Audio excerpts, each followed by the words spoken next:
Victims are pronounced here, killers here. Beyond that, and the date of the crime, all we have to run on are the images that they produce.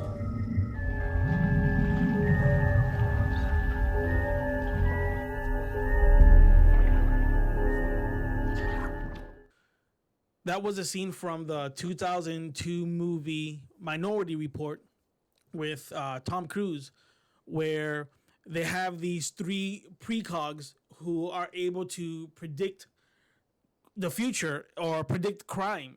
And so it's a pretty interesting movie. It's a pretty good movie.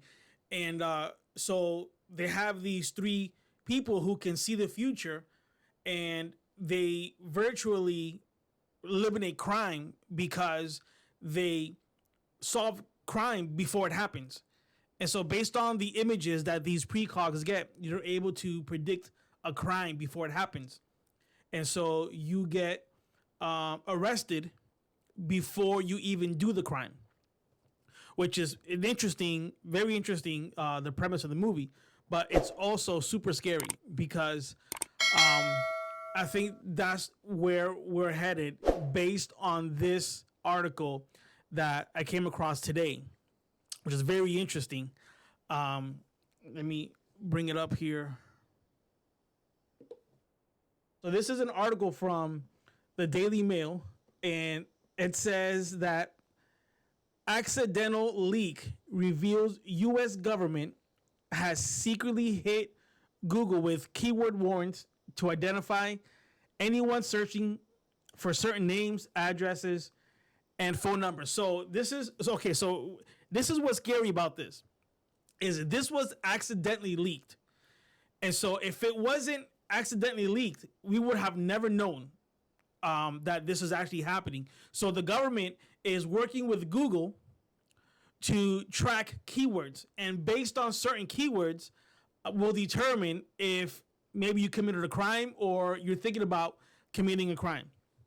So it goes on and says that the U.S. government is using keyword warrants to uncover the identity of anyone who searches Google and other search engines for certain terms that may be related to a crime, according to the report. The controversial practice, which is already drawing civil liberties concerns about sweeping government overreach, was revealed on Tuesday in accidentally unsealed court documents. The keyword warrants, which have been secretly employed for the last several years. So this has already been going on. So they're already looking at what we're looking at, what we're looking up. And there's drawing backlash, as many argue they violate our constitutional rights. And it goes on and says that trawling through Google's search history database enables police to identify people merely based on what they might have been thinking about for whatever reason at some point in the past, which is crazy. And so we're talking about based on your searches, the government can come in and say, well, we think that they're intending on doing something. They're intending on doing this. And so they'll come and get you before you do anything. So maybe that can, I don't know. I don't know what that can do. I don't know. Because if it's like Minority Report, then yeah, they can stop crime. But the whole thing about Minority Report was, how do you know that they were actually going to go through with the crime? Like, you know, what if they, at last minute, decide I'm not going to do anything because I had a change of heart. And the reason why I'm bringing this up is because this here is a thought police. And I don't know if you ever heard the term Orwellian. So the term Orwellian comes from a novel that George Orwell wrote back in 1948 called 1984. And it's a very interesting, I haven't read the book, but I've heard it come up a lot of times. I don't think, you know what, maybe I should just get it and read it for myself because it sounds very, very interesting. So the book, or when you say something is Orwellian, it refers to this book, where the book, it says to describe something as Orwellian It is to say that it brings to mind the fictional totalitarian society of Oceania, described in George Orwell's novel 1984. In the novel, all citizens are monitored by cameras, are fed fabricated stories by the government, are forced to worship a mythical government leader called Big Brother. That's interesting. Are indoctrinated to believe nonsense statements like war is peace and slavery is freedom, ignorance is strength, and are subject to torture and execution if they question the order of things. All right. So again, this is fictional. This is a fictional book, but when you look at society and the direction that we're going with government overreach, as far as going into what you're searching, so that invades your privacy and invades my privacy. Again, this is dangerous because here's the problem. Who determines what is dangerous? Of course, there's things that, yeah, crime is dangerous. But if we're talking about thought police, who determines what thought? Who determines what search is bad or good?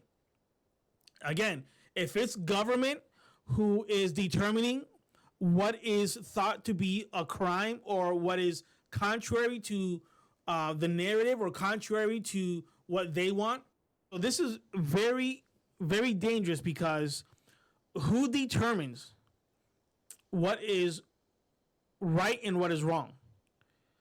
If it's government that is determining what is right and what is wrong, that is very subjective.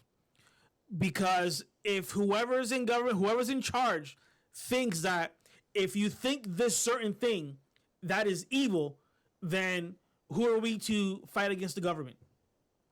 Which is, it's very dangerous because if they're determining what is a crime, then that puts a lot of people in jeopardy. And this is what I mean.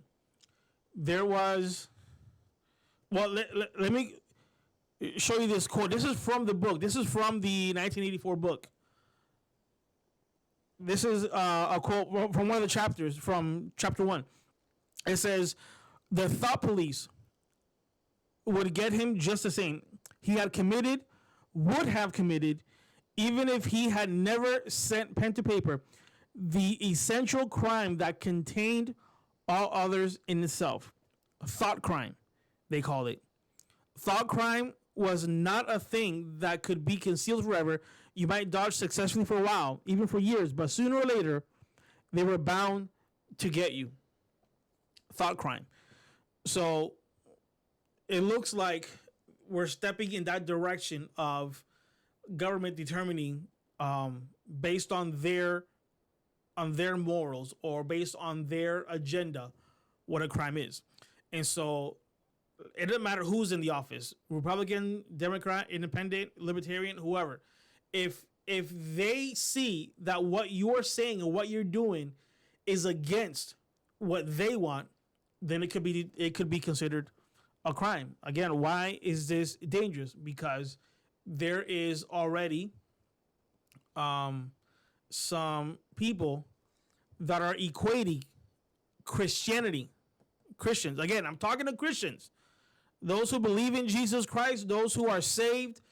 I don't care if you're Baptist, Pentecostal, Lutheran, whatever. If you are saved, if you believe in Jesus Christ, there are those who believe that you are the equivalent of the Taliban. This article here says the Christian evangelicals are America's Taliban. Actors, journalists equate American Christians to the Taliban. So all it takes is for people to already just have that thought of, well, these Christians are so extreme in their beliefs that we can equate them to the Taliban. And this comes from the MSNBC host Joy Reid, where she said that Christian conservatives are comparable to the Taliban. And then this guy here, Tim Russ, I don't know who that is. Actor. Oh, he's an actor. Tim Russ, best known for playing Lieutenant Commander Tuvok on the Star Trek. I don't know. I'm not into Star Trek. Star Wars is 1,000 times better than Star Trek. And yeah, I'll die on that mountain.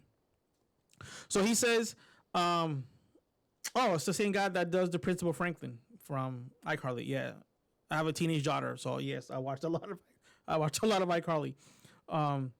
He says that the Taliban are as fanatical about their beliefs and culture as the millions of people right here in the U.S. who believe in religion, conspiracy theories, and alternate realities.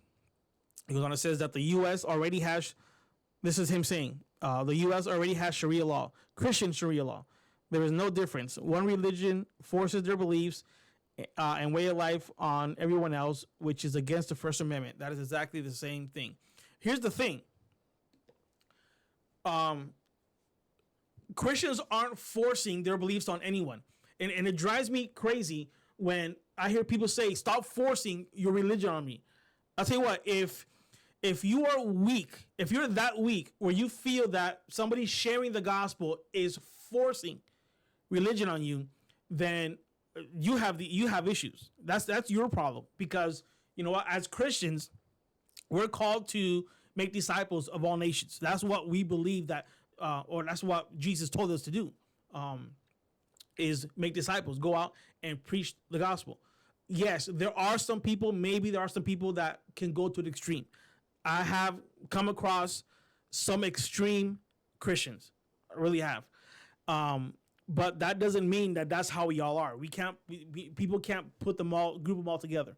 The majority of Christians are just wanting to share with love. And there are those who are they're ignorant. There are those who are just, they're stupid in the way they approach ministry or the way they approach the gospel, or sharing, evangelizing. But the majority of Christians really just want to share their life experience and what Jesus has done in our lives.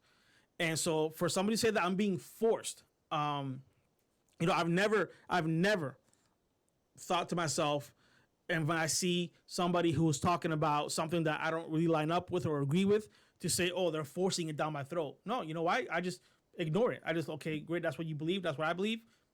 Let's agree to disagree and go our separate ways. That's it. And so there's no force on anybody. But again, the reason why I'm sharing this is because at some point, we're gonna have to draw a line, and say, look, this is what I believe. This is who I am.